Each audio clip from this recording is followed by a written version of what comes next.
পেঁয়াজ কাটা কি হবে? পেঁয়াজ কাটাতে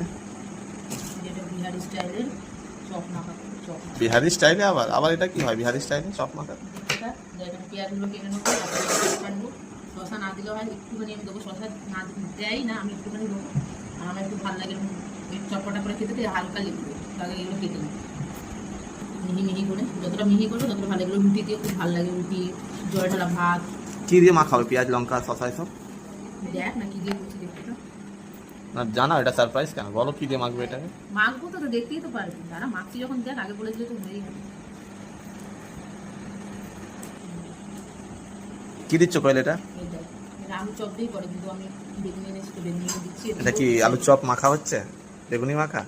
বেগুনি আলু চপ দুটো। এটা আলু চপ দিয়ে হয়, আমি আগে বেগুনি ট্রাই করবো নতুন নতুন খাবার। এগুলো কুচিয়ে কুচিয়ে মতো কিছুই না, এটা ম্যাশ করবো হাতে করে। বললাম যেহেতু এটা কি বলে? আলু চপ মাখা? বেশি লেবু দিস না, আবার টক হয়ে যাবে। কিছুই নেই, এরকম করে মাখিয়ে দেবো।